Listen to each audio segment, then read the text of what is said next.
We are live on Facebook. Hey, yes we are. Hold on. Let me get back on that page. What's up, yo?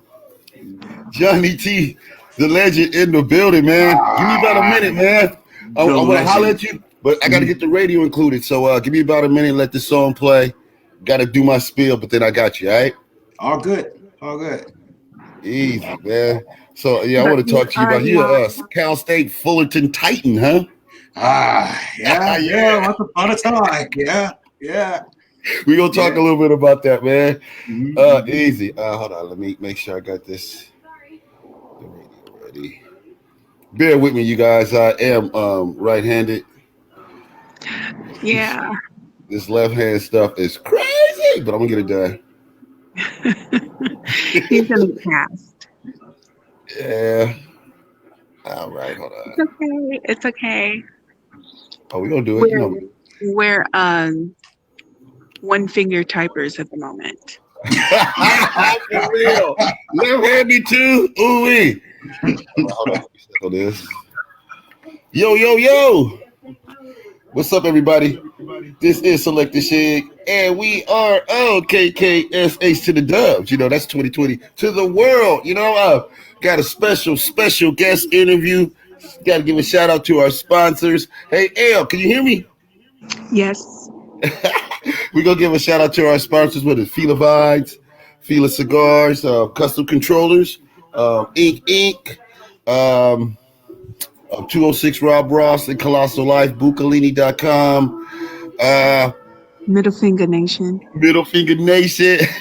And if I forget y'all, don't worry, I'll catch the other ones. Man, I'm too excited about this interview. So let's get this man on the air. Oh, man, brother. Talk to me, man. Jonny Tee in the building. How are you doing? Man, I am blessed, man. Thank you for dividing your time and your thick schedule, man. I found out some things about you, man, reading your bio. I didn't know. All right. Fire away. Very, very interesting, man. How'd you get into hip-hop, man? What made you get into hip-hop? Did cheerleaders in high school. I needed a gimmick. To get girls. And I wasn't what? Being a nerd, being on the honor roll wasn't getting it. So it really was as simple as there were some dudes that was beating the tables in the lunchroom, freestyling, and people would put $1 in to bust rhymes. And whoever had the freshest rhymes got all the money. So I was like, yo, I can do this. So I went home on a Thursday night. And I'll never forget because I was watching Cosby Show and Theo was doing something stupid. And I started writing rhymes. Facts. Started writing rhymes and I worked on learning it for like a week. And I showed up that next week with my $1 and put it in. And they was like, oh, Nerd Boy's about to rap. Jumped in and yo, man, I was king of the school for 2 whole weeks. Hit him with the bars. Then the third week I figured out I needed more than that one rap. All right. That's really how I got into it. Like, it kind of found me that way. And then I started digging backward from that point and started really trying to like get what it was all about. And I just fell in love with the culture of it and not just the rap component, just all pieces of hip hop, just the way it came together and how it was truly just a revolutionary piece of movement. Like it was just like, this is our thing and this is how we're going to do it. And this is the way we're going to express ourselves. And, you know, we didn't have access to piano lessons and learning how to play guitar and all these other things. People knew how to play records and just the whole culture. I just fell in love with the whole culture and the whole movement. And then amazing. No, I'm going to cut you off, bro, but amazing the angle of how you received the culture and what you wanted to do with it, as far as like the research. First of all, I read your bio, so I know that you're West Coast. Yeah. So early hip hop way on the West Coast was like, and being the West Coast, I'm from Seattle, so being a West Coast, I know that we didn't get a lot of respect knowing the stuff that we knew, because back in when I got into hip hop, it was really based out of New York until you started doing what you was doing down there. So first of all, thank you for that. Appreciate that. So I can definitely feel that, man. You got into, like you said, you got into the culture of hip hop and the reasons why hip hop is hip hop, man. Who were some of the artists that you looked up to growing up? Man, I'm lucky because, first of all, they say you should never meet your heroes because you disappoint. But I've gotten fortunate to meet some of those people and work with some of those people from an administrative standpoint over the years. So like people that I was like, man, I wish I made that record. Man, I wish that was mine. Man, if only I would have made I Got a Man from Positive K, who's like one of my right-hand men right now. Or I was like, huge mark for EPMD. You know, and Parrish is one of my peoples now, you know, Hit Squad. And like, they were like really one of the first ones to really roll out the idea of like, who's next in the crew and to do it successfully. And then I never noticed that. I've never noticed that. When Hit Squad did what they were doing at that time, every single one of those acts were a top 10 act on Billboard. So having a chance to meet some of those guys and work with them in different capacities over the last couple of years has been great. I'm a big fan of Diamond D. Diamond D. Love Diamond D, Pete Rock.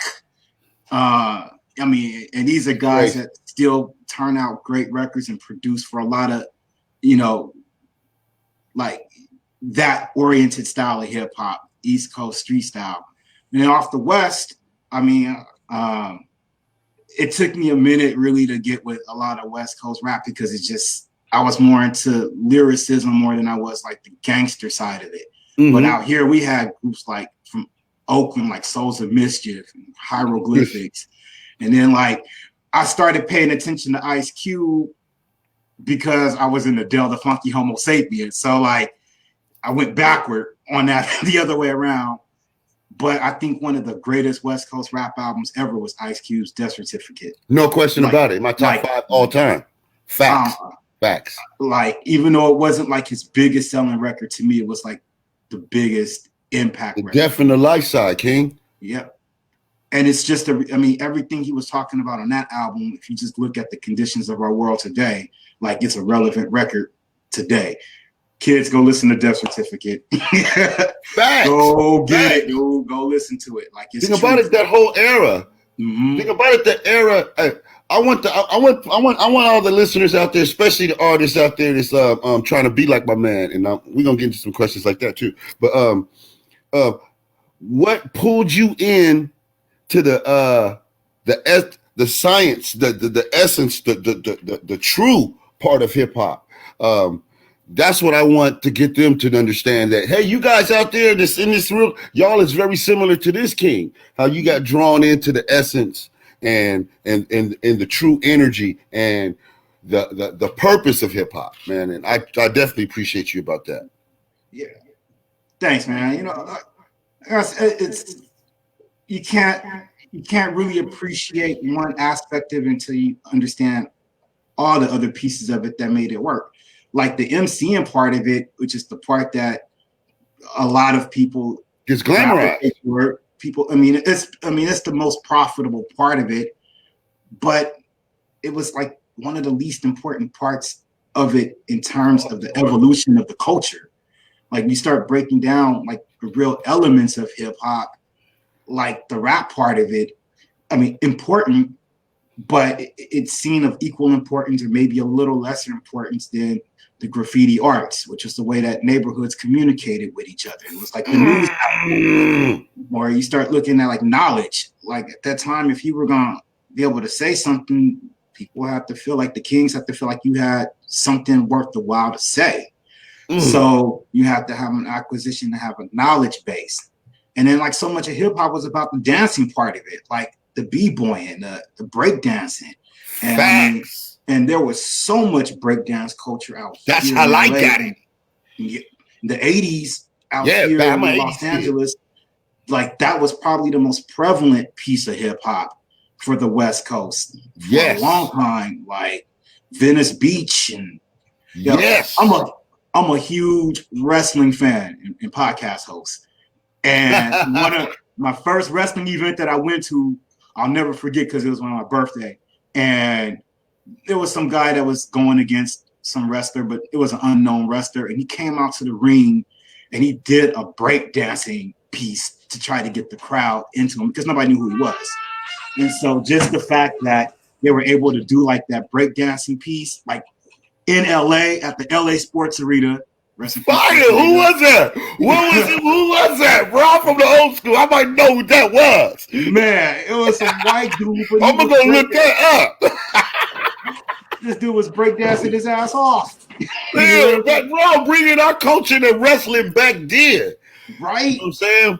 So, I mean, I know that like hip hop was touching other people than just people who look like me. If white dude in the World Wrestling Federation could go be the opening match breakdancing. I mean, he got beat up I like him.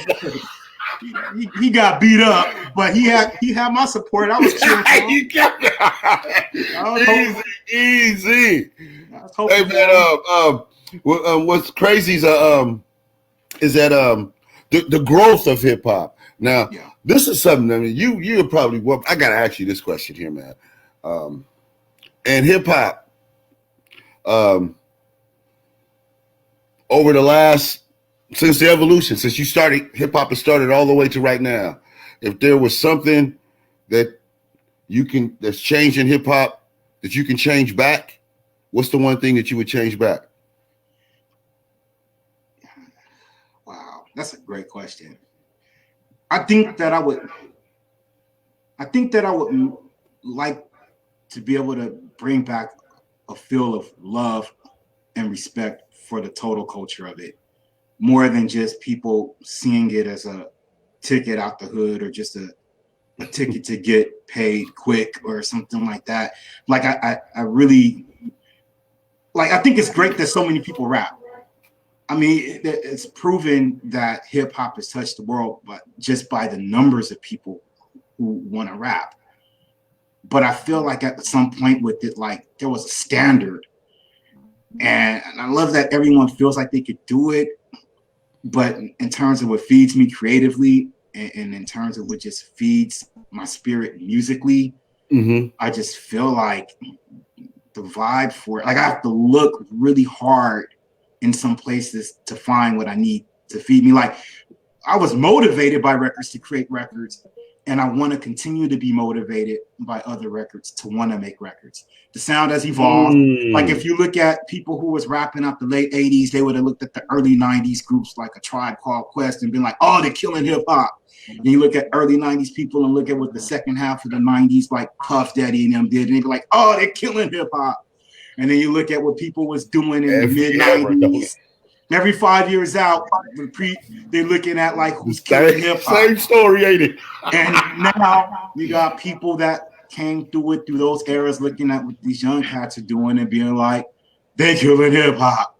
We mad at them for wearing tight ass pants, but our pants was baggy as hell, like hanging off of our ass too. So and Flash in that era, which wore the tight Levi's, was mad at us because we wearing that shit. So you're absolutely right, my king. I would just love to bring like this. I would just love for rappers to be able to incorporate more of the spirit of the other elements involved with it.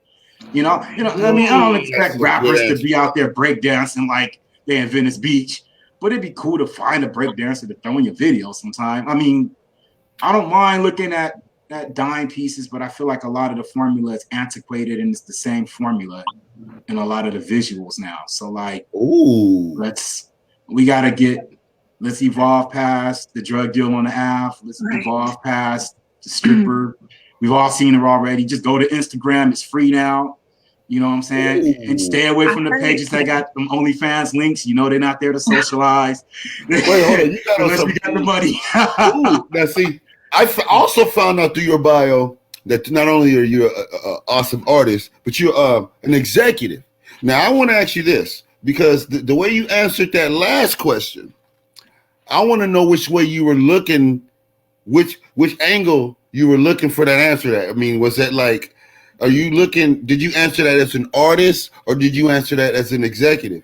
And I also want to know this: how can artists? I know artists out there, man. I know you guys want to. Hey, man, this is somebody that's got a label. This is somebody that I want to sign with. I want you to give your email address to where artists can possibly holler at you, man, about messing with you, bro. Following your movement. I kind of went backward on the executive end of things, so I consider myself really more an executive with the ability to rap now, more than like a rap guy who kind of understands the business. And it's a difference in that, because if you understand the business of rap, and because it is a business, it's a culture, it's an art form, but it's a business, it's for commerce, it's money involved with it. But if you understand that, and then understand where and how to find your audience and how to appeal to that audience, then the artistic piece to it becomes a little more linear and you're not all over the place.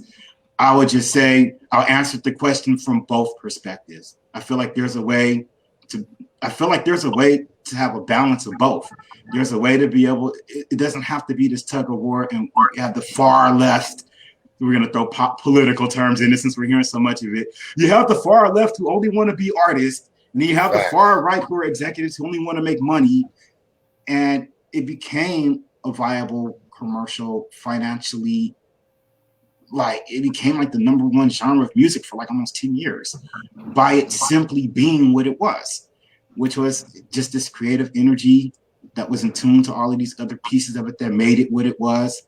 I think people started chasing money deliberately, and executives started focusing on that too. And you can't fault the A&R because, they're the first on the chopping block when labels got to lay people off. So they're the salespeople. They're the used car salesmen of the music industry. They got to get across a lot. So they got to sell. Used car look just as good as that brand new one over there. Right? Facts. Right? So, Facts. So shout out to the A&Rs. I know, right? Hey, I got in that way too. So I understand. The thing is, I understand what it is to be the artist. I understand what it is to have to meet a system's requirements and responsibilities. Universal had a report that came out not even 2 weeks ago, and they ended up with such a profitable company through 2020. They were like one of the top companies, Vivendi, Universal, like well into the billions. Yes. And Universal, they get it right usually anyway, but they exceeded their own goal for the year. And I learned out of that system. I spent 10 years in that particular system before I had you were an A&R. Yeah. A&R, look, I came in as an intern way late. Just I was in a career in education and just was like, man, I really wish I would have pursued this the other way on the administrative side of the business. And someone passed away. His name is Leo Rogers, passed away a couple of years ago. But he was gracious enough to let me in and allow me to intern for him. And he was one of the co-holders of the MC Hammer catalog and E40's first manager. And he had been with Universal for well over 10 years at that point. And he allowed me to learn through him and work with him over all these years. And I made so many relationships on the business side doing it that way. So I kind of got it backward. I had this devout appreciation for the art and shored up all the business pieces of it to figure out how you connect the dots. And I came in through the time where people were trying to figure out how are we going to work around downloads? How are we going to work around people getting this for free? And how do we still make money while people have figured out how to get it for free? How do we keep it a value? Like I came in through a time where there was a lot of problem solving involved with it. And so having gone through that experience, it's really good to be able to give some of that information to young people. And the reality of it is, for artists that are trying to break in, the answer is on Google. Just use it. Just use that bad boy. They're like, man, if Google was around when I first got in, God, what I would have probably amounted out to a lot sooner in a lot of different ways. Like everybody got computers in the palm of their hands. And so I don't accept the answer I don't know from anybody anymore, because you're just choosing not to know. Choosing not to know. I want to ask you that way. I mean, Google right now, compared to, especially in our era, Google will be one of the pros. That when you, what are some of the cons from our era to this era, from this era to our era? Some of the pros and some of the cons, as far as you being an A&R. I want you to answer this as an A&R. I think there's just an inundation of too much content. I think it's a double-edged sword. Like back in the olden days, to get your music in the store, you have to have a budget and you have to have money in escrow, and you have to be able to pay for your space in a physical store. I've heard that word for a long time. Escrow. Yeah. Guys, believe it or not, there were actual stores that only sold music, and they were destination spots. Like that's all they sold was records and CDs and tapes of music. Units. And you had to pay for your rent to have your music sitting in those stores. And so it wasn't. So when you look at, like, you know, most artists, unless you had a label system or you had investors or financiers behind you, you weren't going to be able to find yourself in that space. You were just going to be out the trunk. But now those music stores are now Spotify and Apple Music and Tidal, Amazon. Those are your Tower Records and your Virgin Music stores and the Warehouse and FYE and your space in the Target or your space in Walmart. Those have been now replaced by an easily accessible Apple Music and Spotify and all of those digital streaming services that are out there now. So the good thing about it is that it's great that, okay, now everybody can be in the club now, but how many can be VIP in here? So yeah, it's literally microwave music. You can wake up on any given morning, record a song, upload it, and have it available in the stores in a matter of 48 hours. It's microwave music, dude. Just heat and repeat. But it's how I can't take no notes, y'all. I've been dropping so many jewels.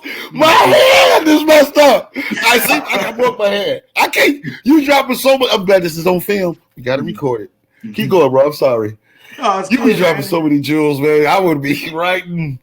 Go ahead. My fault. Go ahead. Do your thing. I just think the bad part is, I think the good thing is the same as the bad thing, is that it's just too accessible for just everybody to have access to. Like back in the day, some people just only needed to have their music off of a blank CD. Like that's as far as it should have gone for some people. Like everybody from the business. It's hard to feed a fat man. Yeah. It's hard to feed a fat man. Yeah. Like in our day, everybody, there was no fat man. We weren't fat yet. Exactly. So everybody was hungry. Exactly. It's hard to feed a fat man, you know? Exactly. And I just think now it's the same thing. I think it's great that everyone can have a shot.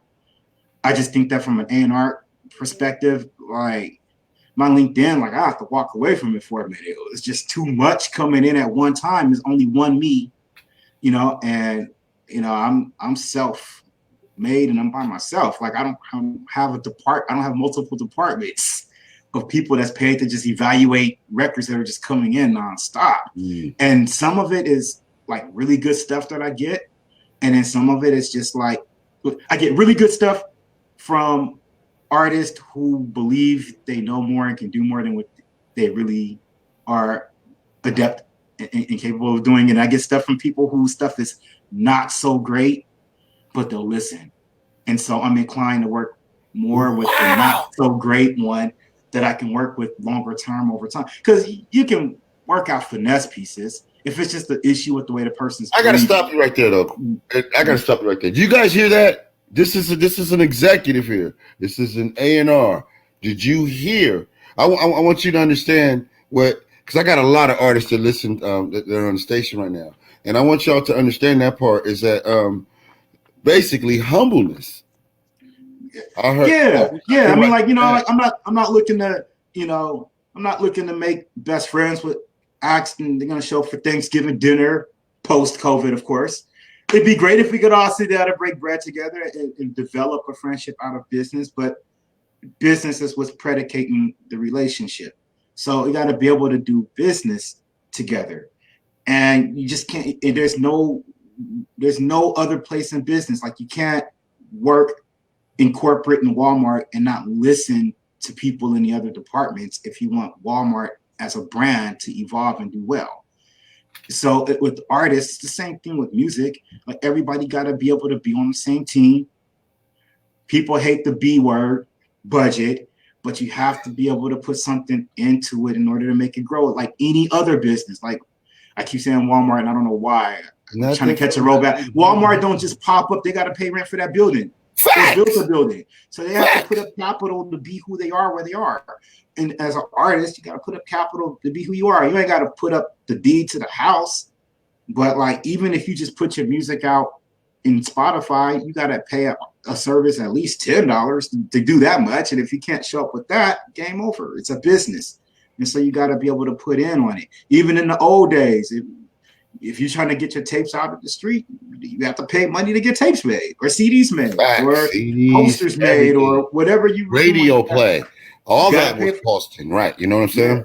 Yeah, exactly. So, and the cool thing about today versus back then, though, is that artists have the ability to define what their definition of success is.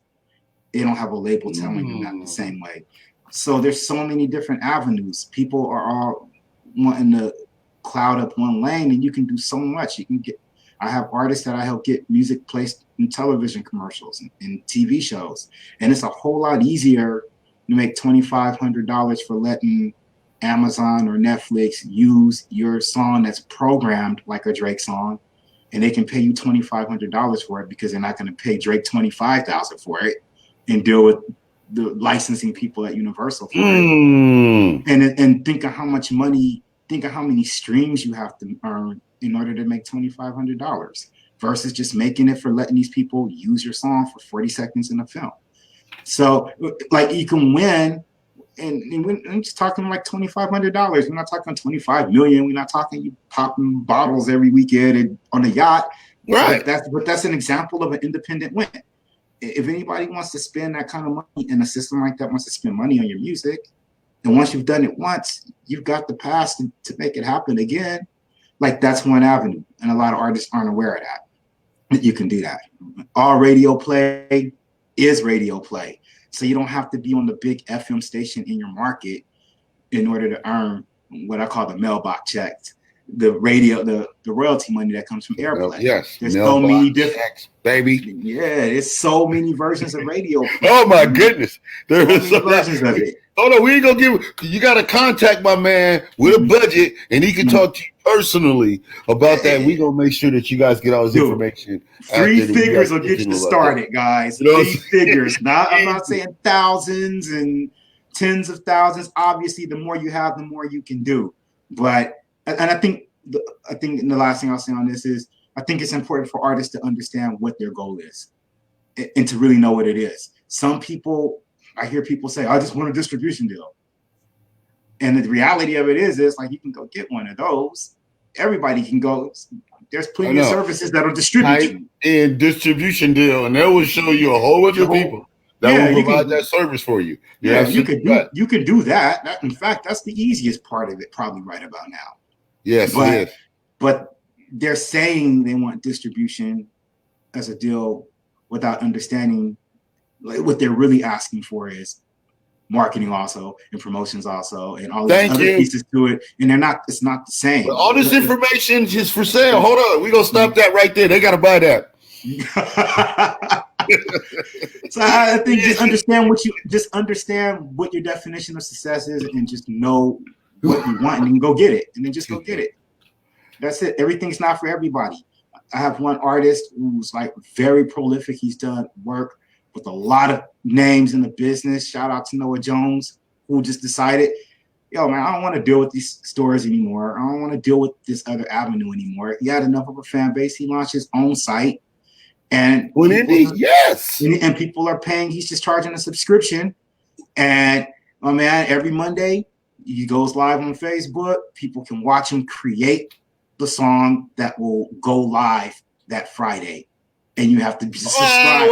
That's for sale. I can't.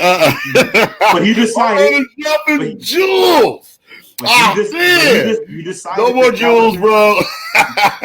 You decided that was his lane. You didn't want to deal with the other stuff anymore.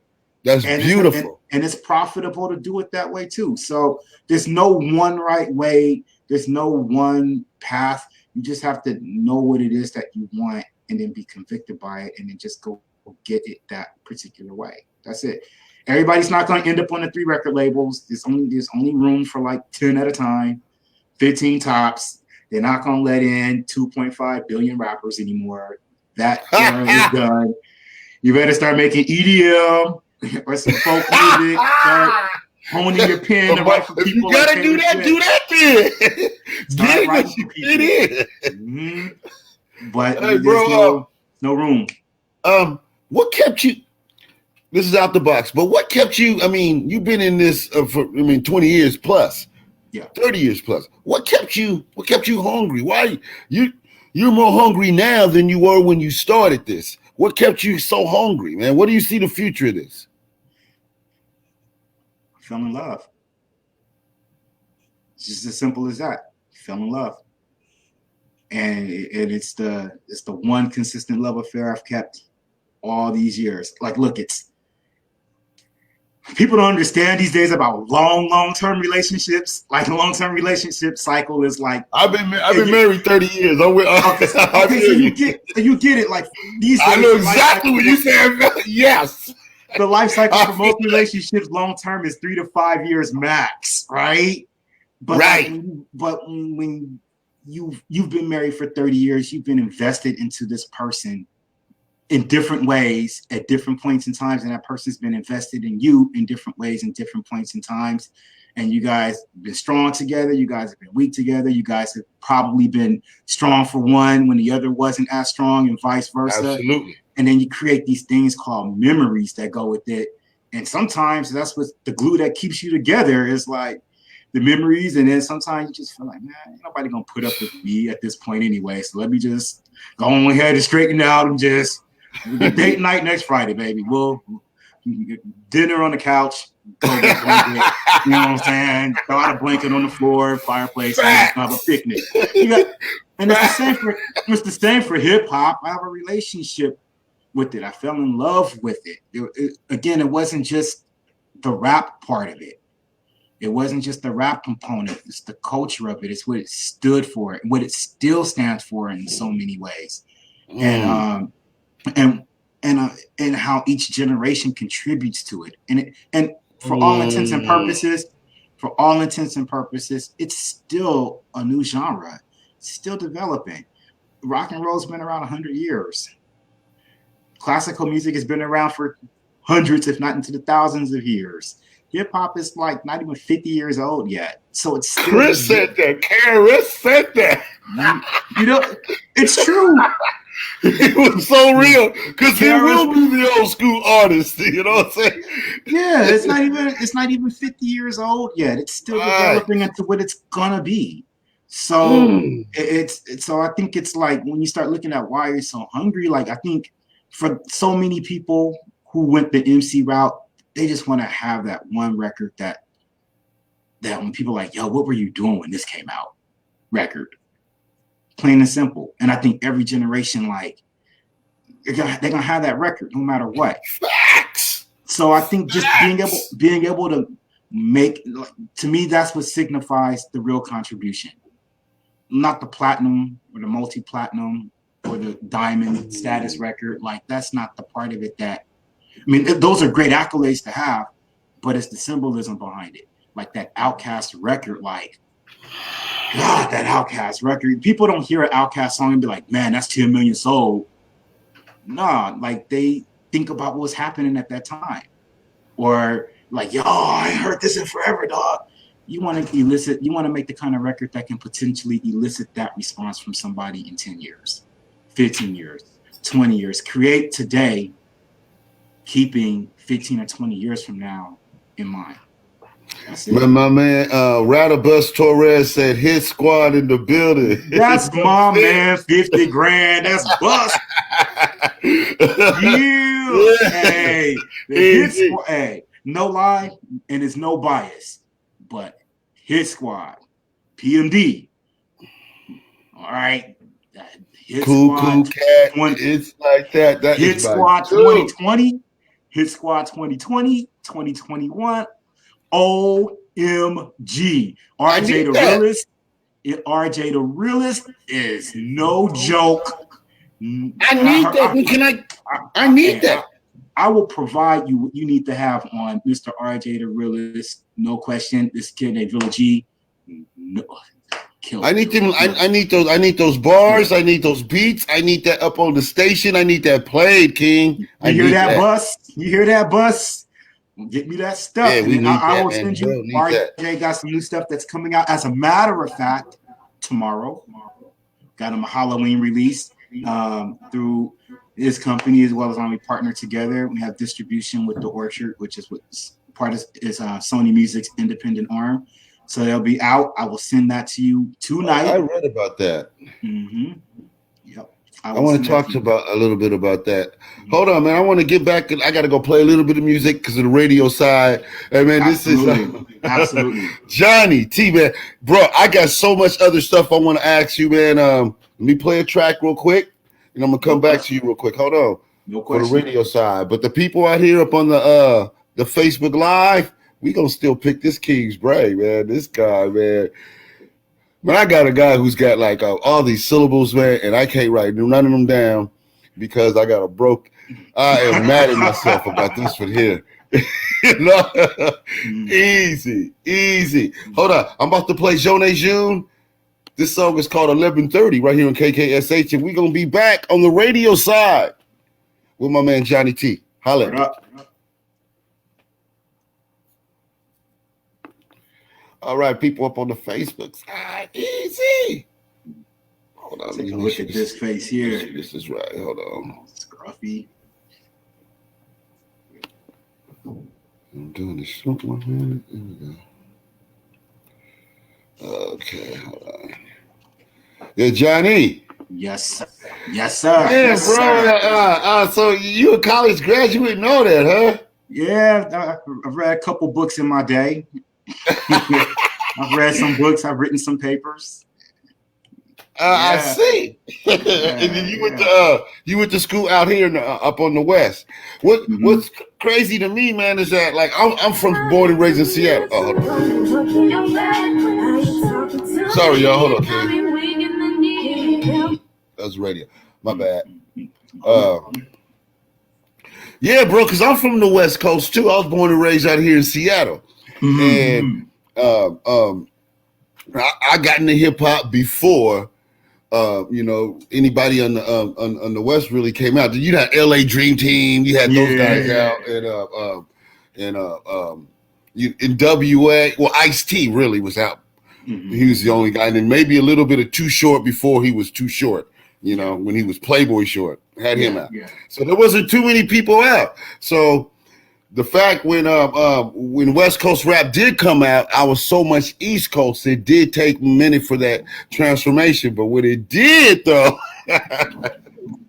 boy, was I feeling good about it. So I know I feel you because I was raised.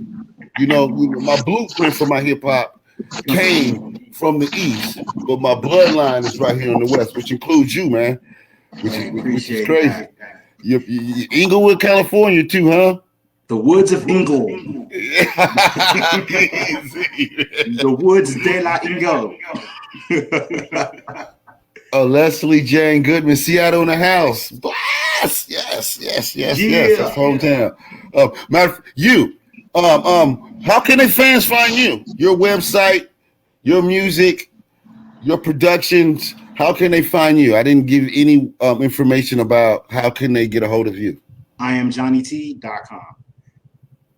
IamJonnyTee.com. Enough said? That's it. Spell the name right. Bigo. Look at that. Brandon, too. Look at how you branded. I like that.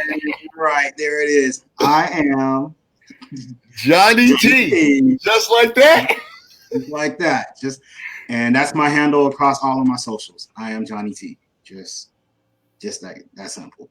So, well, I know a lot of the artists. I know if I was an artist, especially an artist out right now, this is the exact the exact company, the exact executive, the exact person that I want to sign with. How can they possibly be a candidate to where they can be someone a label, someone that you can sign on your label? You know, I'll be honest right now, I'm kind of in the funky spot about signing people right now, just while the world is figuring itself out right now. It's a weird time. There's only one Universal, and Universal is a machine, and they did what they were gonna do. But I'll consult with anybody and talk with them, and then figure out where they are with stuff and what it is that they want to do, and figure out if I can be the appropriate resource for them in that space. Because my thing is like, what I don't want to do is tie myself up into something I can't deliver on. If they're like, yo, I want to be Drake, I'm like, yo, I can't make Drake. I can't do that. I just don't have a 7-figure budget at my disposal right now to do that for you. But if there's someone who's saying like, yo, dude, like, I got a hot Christmas song and I want to do something with it. All right, cool. We can work on a per song basis. Or if they're like, yo, I want to just drop out and just see how it does. And I'm like, all right, look, let's work this out. Anything that I charge you is going directly to your marketing. Like, I'm not trying to pocket off of you while you're just trying to develop and figure stuff out. Give you your receipt. You can have a write-off. You know what I'm saying? Like, you can do it that way as a service or something like that. For those people who just want to jump on and try it out and see how it fits. And then that's it. So, I mean, I'll listen. You know what I mean? Like, I'm not like, I said Diddy. Can't get it over. Just make sure that when you send me your stuff, it's gotta be mixed and it's gotta be mastered, and you have to have production rights. Meaning, if you're using internet producers, I'm gonna ask you to send me a copy of the agreement that you paid for the beat to know how far you can go with your record. I'm not trying to have cease and desist coming back to me off of Sony. Like, we have to have business done. I hope y'all heard that. I'm not trying to get those strikes. You know what I mean? Right. None of my meta base. Come on down. This has got to be done right. So that's going to be a minimum. Songs got to be mixed, mastered the right way. It's got to meet technical standards in it, because it's a Sony. That's who I'm distributing with. And this is not, I have to do some work to get this deal. You know what I'm saying? To be able to do it. So that's his Jonny Tee right there. I am. You know what I'm saying? That don't come with every hat. So you gotta make sure that it's right. Right. I don't expect artists to be having like hundreds of thousands of followers on social media. Like, the business marketing teaches that the conversion on social media to actual sales is so minuscule. It's just a vanity metric. I really don't. I would never deal with somebody that got 500 people that'll go stream the song and that's it. I'd rather have that than someone who's like, yo, dog, I got like 350,000 followers, all of which are bought. Bought it. Like, I don't need that, dude. Like, let's just 10 years to give up. 10 years, bro. Easy. Jonny Tee, true. I don't have no fans. I just got a lot of ambition. And I can work with you if you just be like, I don't got no fans, but I got ambition. I can work with that. Just shoot straight. That's it. And if you're just like, yo, man, I can't pay you $300 right now, $500, but I can commit to $100 a month. I can commit to $75 a month. I can commit to whatever. Then, like, let's build. Like, budget don't gotta be a bad word, but it is a necessary word in the conversation on being an independent act. Like, it's a responsible word. In order, budget comes with responsibility. That's what cracks me up about the artists. I don't mean to cut you off with that. Every artist that you see that is successful out there, at some point wasn't successful, was able to take their money, put it back into themselves, get people to believe in them, so they would put money into them, and that created them to the point to where they are the successful artists. But everyone reinvested back in themselves. I don't understand the. Please explain. Hold on, bro. I want to ask you this as an A&R. What was the best situation that you've seen, that you may have seen or created for someone, and what was the most terrible situation that you've seen being an A&R in this music game, or decision wise, artists or even labels have made towards an artist that you see? Just please, talk gray. Talk gray area. Yeah, no names. I can't. But please let them entertain me. I can't really put names out there. Right. There was a guy who he had like a quick flash of VH1 reality show success. And it was like a flash. And the label wanted to exploit it as best as possible. And he wasn't my signee. Separation. He wasn't my signee, but I was assigned him. Okay. He got scissors out quick. Yeah. Go ahead. Not my discovery. I swear he was not mine. And man. Yeah, like I can't even get into the gimmick because it's so specific. But it was just if he hadn't had that VH1 flash, there would have been 0% interest in this person. And so we rushed, and we have to pull a lot of strings. This was during my time when I was at Universal Music Group, the label at Universal Music Group, and they have a very strict protocol with how they follow a release schedule, and it was rushed to accommodate this. And so it came out, and then I think there was like a week and a half of interest, and then it was a flat line. It was just a tank. VH1 ended up pulling the show, and then it was just a domino. That's 10 days. Dude, it was done, dude. It was just not good. And the thing about it was that he was he was angered, like he had like that entitlement thing attached to him because he had all these people feeding that to like his entourage, and don't you know who I am? Hey, I'm the one that's making your label pop right now. You know what I'm saying? I'm the one that's on TV every week. Like he had that whole thing, and he had a bunch of yes men around him. And, I was just A&R coordinator for the project. The senior vice president was like, "Look, bro, game over. Look, bro, game over, pal. It's over." I think it was the worst project to be a part of because it created so many headaches and there was just no payoff. Like I don't even think it did $100 in revenue. Like it was just no payoff for it, for all of the amount of hours that went into it and all of the prima donna stuff, and it was just horrible. Like, I hated that. That's very rare, though. Especially, is that like a everyday occurrence, or is that rare? Because usually people, especially when you're up on that level, can actually see something that's like talented, and you wouldn't put stuff in it unless it was a bad label decision. It was a bad label. Oh, that decision. Was? You get those every once in a while, huh? Bad label decision. It was just look, that's the thing. Look, you don't get to be right 100% of the time. And then my man got to go back to his hood, though. He was talking his major shit. Yeah, I'm up on, He got to go. A nice slice of humble pie after that experience. It wasn't a good. Easy. It wasn't a good one. Man, I got a couple more questions I want to ask you, man. First of all, brother, my queen right here, Leslie Jane Goodman, she said, "I need an autographed Jonny Tee hat." So I don't know if my man is selling them, but work on that. Make sure you can holler at Leslie Jane Goodman about that. She wants one of them hats. Matter of fact, where can we get them hats, man? Well, currently right now they're one of a kind. You ain't selling them. That's what you trying to say? And I'm kind of the one that has it at the moment. Oh, bro. Okay, so Leslie Jane, you want that hat autographed. That's what you want. You want that particular one right there autographed. Easy, man. Jonny Tee, man, in the building, man. Love what you've been doing.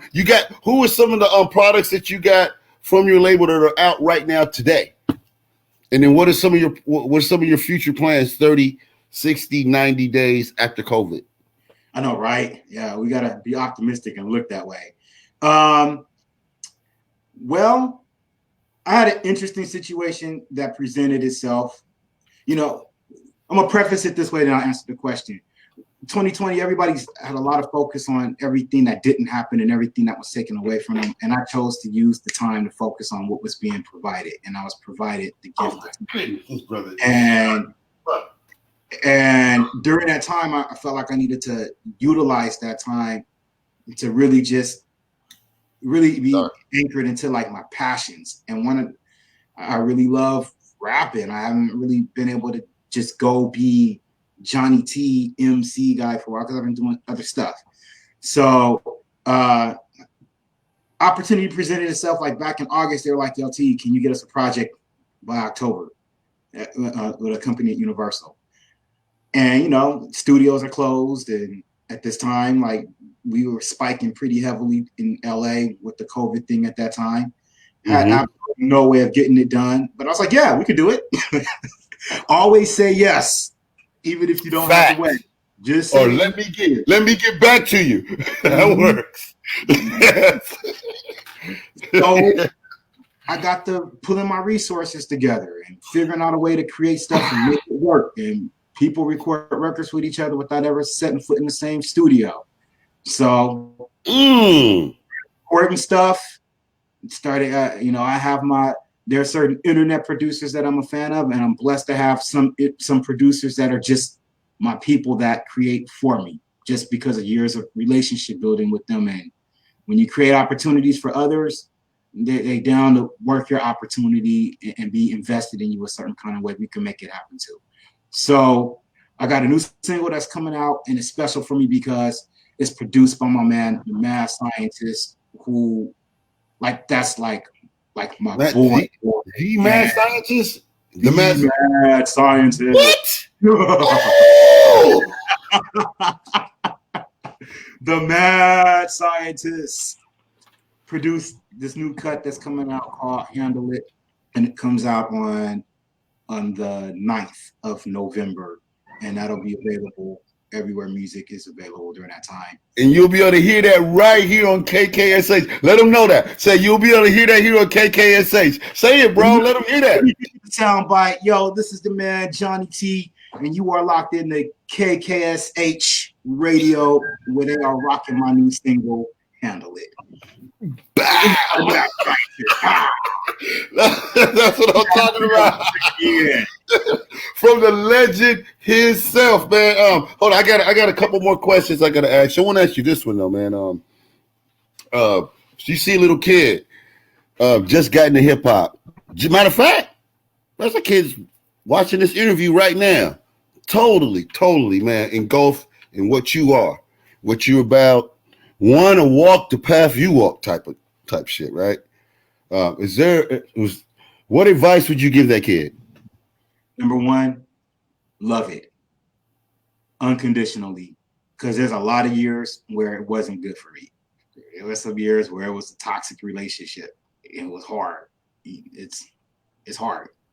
Love it. I'd say educate yourself.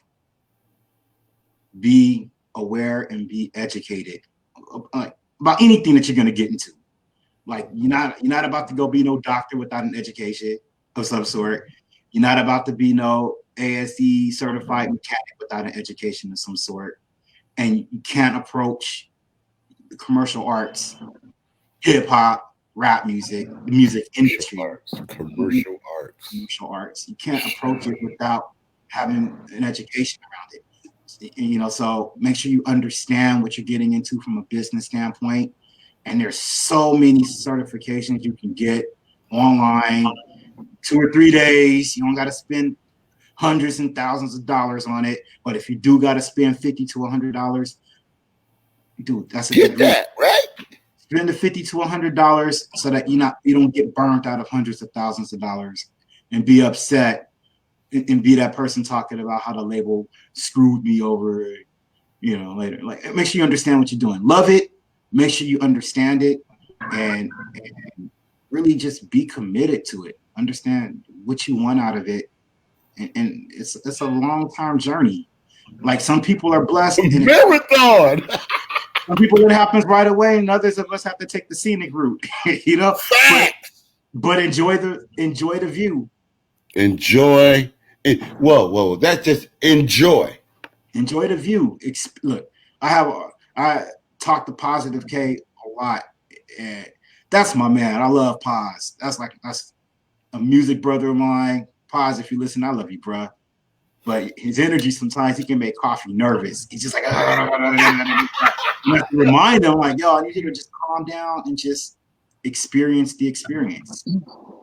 And I've been saying this for a few years, and now it resonates. And he was like, yo, man, I was getting amped up, but man, I heard the voice in my head, experience the experience. And sometimes you just get so caught up. You get so caught up into what you think something is supposed to be. You get so caught up into what you think something's supposed to be and how it's supposed to look, and you doesn't end up like that, but you miss the whole experience, and it could have ended up better than what you thought it was going to be. So just be ready to experience the experience and roll with the punches, and it's not going to always be pretty, but be educated about it, be passionate about it, be convicted by it, make relationships, man, and be a resource to others. Like, networking is not only about, like, what can you do for me? Barter with people, present a value of yourself for somebody else. Do trades with people, barter with people. You know, like, hey, look, man, I can't afford no $100 for this artwork, but what I can do is, like, I can do this. Is this something that you have a value in, or I can trade this with you? I mean, just you can barter. Jewels. Barter, you know what I mean? Dropping jewels. And be original. Like we already got a Kendrick. We don't need anybody else to be Kendrick. We got a J. Cole. We don't need anybody else to be J. Cole. We got MC Mumble Mouth already. We don't need anybody else to be MC Mumble Mouth. Like, just you get a chance to leave a message out there. And if you're thinking 10, 15, and 20 years down the road about someone listening to your stuff that long ago, what do you want them to get from you? And that's it. Enjoy it. Brother. See, that's what gets me, bro. That goes back to the first question I asked you, the first answer you said. I did. How that all, you notice how that all came back around again. The fact I see you, Bus. The fact that you love this, man, and you fell in love it. You allowed it to love you back. You had enough fortitude to allow it and the mistakes that it does produce, because we know hip hop makes mistakes. But you allowed it, you accepted mistakes, and you allowed it to become an intricate part of your life, man. I am Jonny Tee. Man, any shout outs you want to give out, man? Man, I'm gonna run through the roster real quick. Come on now. Shouts out. I'm gonna do it the old school way. My man, Mad Scientist, is in the house. Shout out to Positive K, my man Lyric Richardson, my JTLR brother. Benefits is in the building. Noah Jones at NoahJonesNews.com. Paris Smith, Hit Squad. Jamie Lopez got a reality show in production with WeTV. Of course, my man Bus. Thanks for all the love on the post today. RJ the Realist in store tomorrow. Villa G. My man Chwajan Nishke, Queen Chris, and my man Incidents. L, thanks for inviting me to be part of the show. Thanks for coming.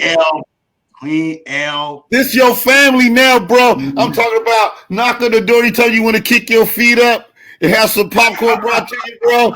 This is your place. KKSH is your home, man. Very educated, deeply connected. I love how you connect these hip hop. I usually take notes and give an overview, but I can't. I'm right-handed. So I'm gonna give an overview for what I remember. And the main thing I remember from you, man, is how you connect things. You have a connection to connect things, and your energy gives it a positive charge. That's what I get from you. It's belief. You make me believe, and I believe. Can I share something? Please I heard today that this reminded me of? Somebody told me today, bringing back the unity in community. Facts. Sounds familiar. Your interview earlier on is what made me remember that, and it spoke to me. So I'm like, bringing back the unity and community. And community. This king is dope. Yeah. Love you. I will be down in LA, man. January. I'm gonna come see you. You in Los Angeles? Always been dope. I am, yo, man. As soon as this COVID flame goes out, man, we definitely gotta connect and break bread, dude. Just vibe out, dude. Let's just vibe out. Well, I'll be down there in January, man. I'm gonna invite you to the comedy show. Come to the comedy show with me, man. And meet my other partners down there. But I definitely want to get with Jonny Tee. I gotta see if I can get that hat right there autographed for that queen that was watching us. She said she want to autograph Leslie Jane Goodman. She wants one of those Jonny Tee autographs hats. So queen, we gonna see if we can work on that for you. All right. If you near LA, maybe you can come down and we can all go to the comedy show. We'll get those in production. We'll get those. We'll get to work on that. Yeah, bro. I'll support that. Yeah. I am Jonny Tee. You know, .com. I am Jonny Tee. .com. Just go to the .com because I can use the website traffic. I'd rather cash in on it. You guys go. Make sure you go visit. I'm gonna go check out the site. I'm gonna put the site in the station page. Put it on all our pages so you guys can go. Make sure you check out and support my man, Jonny Tee, man. So that's right. There's a contact box on there. So if you guys want to leave links to stuff, go ahead and do so in the contact box. And I mean, I'll listen to stuff. You know what I'm saying? Just use a hashtag KKSH. I'm going to put the link to my artist's music.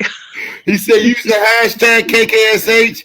And think about it. That costs a lot. I mean, where can they? I mean, how much you gonna charge? How much you gonna charge them to listen to the track? Man, you know, it is the season of giving right now. You know what I'm saying? So, I mean, guilty of y'all don't flood my man, especially you one artist to go flood him with your 40 SoundCloud tracks. No, send him your best track. Your best track.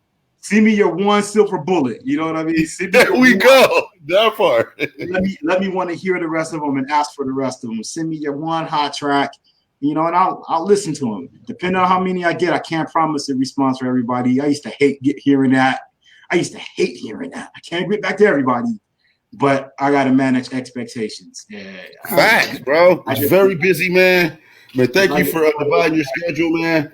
Hit Squad. Make sure you send that shit to me. I mean, I've been a Hit Squad fan from day one. Perry Smith, Cool Cat. That's my dude. PMD. That is my dude. Oh man, so very big fan. Man, me and you gotta talk off air, man. Can you make sure that my man we gotta talk off air, man. You from the same era, and we gotta talk, man. We gotta talk without everybody listening to us. Exactly. Easy, man. Listen, man, I appreciate you guys tuning in and listening and listening to the old man of hip hop. The knowledge, man. I love it. I love you, Jonny Tee, man. Big fan of yours. You just created a new fan in Shig, and I do want to talk to you off air. So, man, make sure that we can somehow connect off air. This is your home. Anytime you want to say something, bring something, man, know that you can bring it right here to KKSH because we love you, man. And we love what you're doing, man. Appreciate you. Appreciate it. And y'all, I'm working on getting the Hit Squad to come through you guys too. I've been trying to massage that situation, so I should have an update on that one early next week. Iconic legends. All right, y'all. We got to get to the radio side, man. Man, thank you again, man, Jonny Tee. Please make sure we connect that because, man, this guy, I got to pick this right. All right. Easy. Man, love you, Jonny Tee, man. I am Select the Shig. We're going to get back to the radio side, man. Thank you, guys. Jonny Tee in the building. Man, it was crazy, huh, doing this thing. Right. Good night. Good fight. All right.